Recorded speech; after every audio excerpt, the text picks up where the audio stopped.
Putting aside our sorrow, we renewed our faith in the prophecy that other rings would be found, and see how our faith has been rewarded. The Covenant used to be the main threat, and it was a MacGuffin in the original Halo series because the real threat was the Forerunner legacy and the Flood itself. The Forerunners have been the source of so much mystery throughout the Halo franchise. It was something that was just fascinating to us. So far it's been a lot of stumbling into their belongings. You know, like we found Halos. And now we found something more. We found the Prometheans. There's a degree of animalistic fierceness that maybe you didn't see in previous games.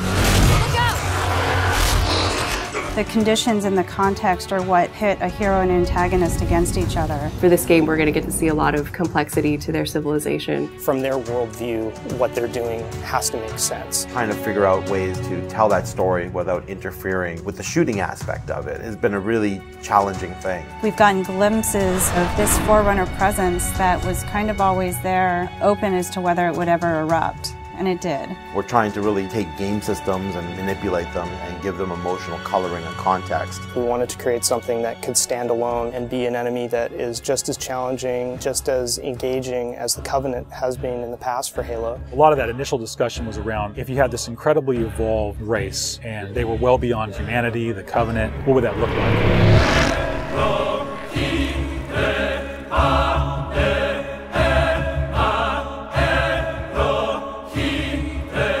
The design process for the Prometheans was intriguing, exciting, and then long and painful process.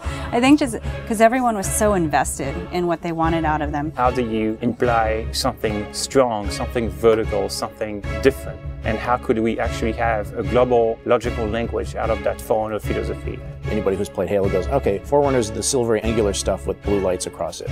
That's really the language kind of in a nutshell. For us it was important to break that, but still find kind of like a mathematical organization. We had to do a very clear separation of style, shapes, colors, right from the start. I think the Knight's been through almost like 15 plus iterations of geometry. This sheet is like very traditional way of doing brainstorming. You just do silhouettes and then we take it and iterate some more and more and more. We didn't want them to look like monsters because they're not monsters. We had a version that looked very demon-y. These things on his back, they would go together and they would like flare out when the player was being spotted. We didn't want the Prometheans to look like robots because they're not robots. A version that looked very thin and spindly. We would see one, it's like, you know, that one looks cool, but it really doesn't convey a commander of the battlefield. We had other stuff where they could clamp on and have these big, hulking, massive armors on top of them that would really change the variant look. For us, it was important to get it into something that people could relate to, which I think is always going to be a challenge when trying to take the Forerunner language and create a character. Making sure that his head stood out, that you could see it, that players had the ability to headshot it.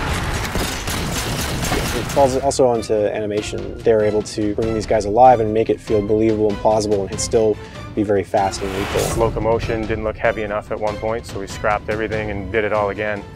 The Knight's like 12 feet tall, so if it doesn't feel heavy and menacing as it's walking around and doesn't intimidate the player, then we're not doing our job. There were not a lot of real-life elements that we could take. There are joints there, some of them are not physically connected. They're holed up with the space in between them, which is some of the features that the architecture has, which is big, massive buildings like floating, defying gravity.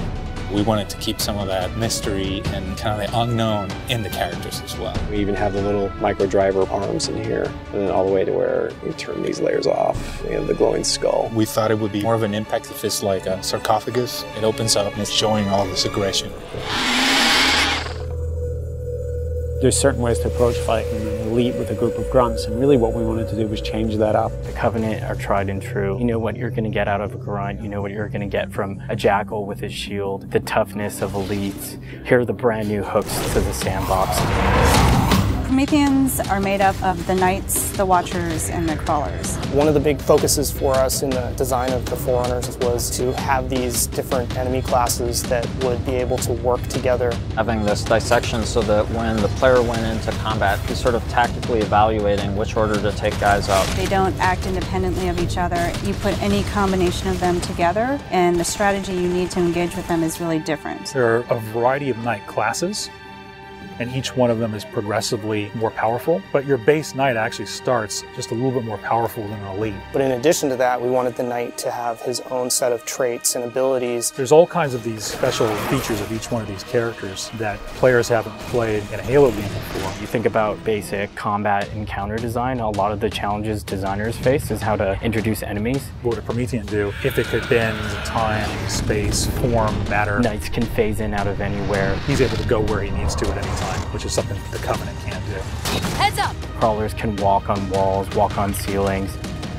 If a knight shield bursts, crawlers will come rushing at you and try and like melee the player to get more aggressive. These certainly slot into that grunt style combatant. And so there was certainly a want to make sure that we can get a lot of them on screen. If you let too many of them get together, they become a really formidable force. One-off, super fun to take out. All together, it's like a pack of feral dogs. Its mandibles, when it screams, will actually separate and float around in the air while it's howling. Animation added so much fresh behavior to this character. It's very exciting. The Watcher is definitely a support class.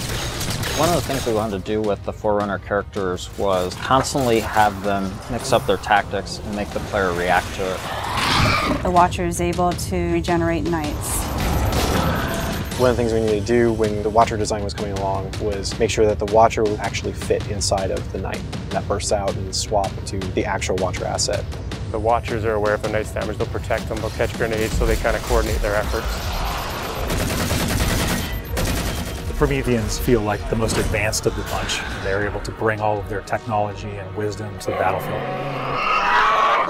With new enemy class comes new weapon class. We literally concepted probably 200 weapons for this game before we settled on the half a dozen that went in. It's kind of like you've got that balance between humans' model of what a weapon's like and the desire to want to try and make something crazy and futuristic. We tried coming up with this perfect mix of stuff that was still relatable. You would still identify a weapon as a rifle or a shotgun or a submachine gun, even though they're almost magical. The Forerunner Scattershot was probably the first one where we really nailed the design on it. Everybody loves the hinge action shotgun, so we tried doing something like that so that the reload animation would be to cock it up and the front half would smash together. Every time you pick up a Forerunner weapon, it forms in your hand. So that sort of kicked off the component of having these guns form around the player. So there's that moment of like, oh, what is this gun? What does it do? And then when it comes into shape, it's kind of immediately identifiable. What makes the Forerunner weapons distinct is that usually they have dual purpose. So for instance, from the bolt pistol, you can charge it up and have something that's equivalent to almost like a shotgun blast. In the case of the light rifle, we actually experimented with doing dual firing modes. We tried to make it so that it was the best of both worlds with a BR and a DMR. It works like the battle rifle when you're not scoped, that has a little spread, has 3-shot burst, and it works like the DMR when you are scoped, so it's like a mini sniper rifle in a way. It actually changes to a different firing mode where the projectiles are stronger. One of the big things that we really focused on for them was making sure that the weapon doesn't just feel like a chunk of metal, but that it actually has glowing energy that's flowing through the gun, going down the barrel, so that everything is very full of life. The moment where all the Promethean effects really started to click the most was when we started showing the dissolve whenever you kill a knight. That was really when we started to feel, yes, this is something cool, this is something unique, and something that we haven't really seen before. This is an early prototype of the Knight E-Res. As the sphere expands, you see the particles are birthed, and everything in the red region you see will be the crack and the erode. When you shoot and kill the knight, the actual point on the body where you did the damage is where the dissolve starts. So if you shoot from his foot, he will de-res from the point of his foot up. The end result, when we blow up a knight, they dissolve, proving that the technology works.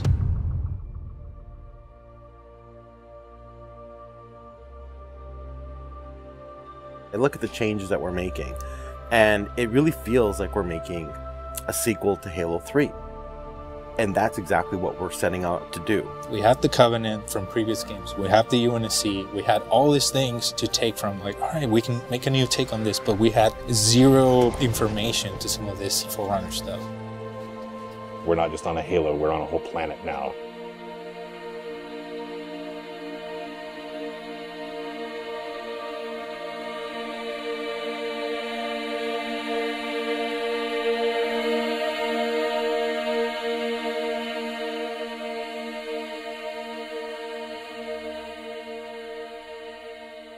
We're not just threatening one corner of the galaxy, we're threatening everything. We're listening to the fan feedback. We're incrementally evolving different aspects of the game design, but there's nothing really revolutionary. And I think that's important, because I think really good design is evolutionary, not revolutionary. And I think at some points we got in our heads with this game that we're just going to make another Halo. I don't think that's what people want. They may think they want that, but what they really want is something that speaks to the things that they love, but then provides them with something new.